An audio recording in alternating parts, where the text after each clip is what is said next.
Another day, another ulam na naman tayo. Kapag mami ka na talaga, lagi mong pinoproblema kung anong uulamin nyo. At higit sa lahat, dapat marunong ka din magluto. Oy Nina, tune na naman ng Avenir Vlogs.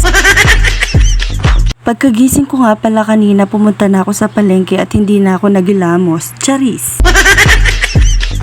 So for today's video nga, magluluto tayo ng tinola. Naglagay na nga pala ako ng mantika dito. Then sinunod ko na nga din itong bawang. Alam ko, alam nyo din lutuin kung paano lutuin itong tinola. Sinunod ko na nga din pala itong sibuyas. At nilagay ko na din itong luya. At binabad ko munang matagal sa luya. Hintayin muna nating maglasa ang luya dito. Uy, tamalasa niligay ako ng manok.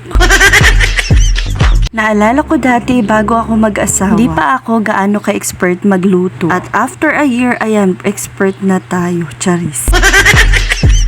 Kapag nag-asawa ka na talaga, kahit hindi ka marunong magluto, pipilitin mo maging marunong magluto. Hay na, ano ka no? Naglagay na nga din pala ako ng patis dito. Ang kagandahan lang talaga kapag may mga tanim ka, ayan, anytime pwede kang pumitis ng kapaya. Yan nakamanyad po, matabang yung kapaya. Charis. Sinabay ko na nga pala itong papaya sa paggisa ko. Kahirap magtagalog, ne? At nilagyan ko na nga din pala ng tubig ito. Pag naglalagay talaga ako ng sabaw, ayan madami. Dahil mahilig sa soup yung mga anak ko. Charis. Naglagay na nga pala ako ng betsin at paminta dito. Naging careful na ako sa paglagay ng paminta dito. Linawe kay paputa makabulat yung kabila, may hibulos nga. Charis. At tinakpan ko na nga muna ito. After a minute, ayan, binuksan ko na at tinignan ko nga kung luto na itong papaya. Thank you nga pala sa mga nanonood ng mga video namin. Monetize na nga pala ako sa pagmamahal nyo. Charis!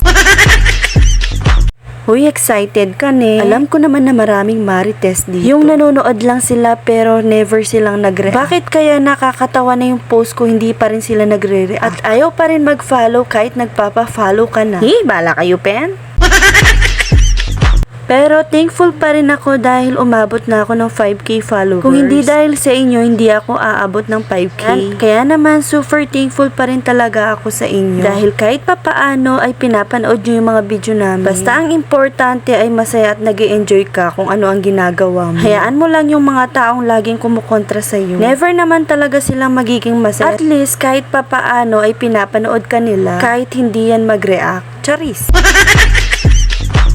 Hanggang mag-bold na kaya Kenny, pa rin mag-react din eh. Pero ako naman gawan to. Kaya naman still praying and hoping pa rin tayo na ma-monetize na tayo. Kapag talaga na-monetize na tayo, syempre hindi ko naman makakalimutan yung mga sumusuporta sa amin. Kilalang kilala ko kung sino talaga kayo. Kaya naman lagi kong sinasabi, babawi ako soon. Basta't lagi nyo akong susuportahan. Thank you mga mamshi. Like and follow our page. Share ka naman minsan. Uy, Tayarina.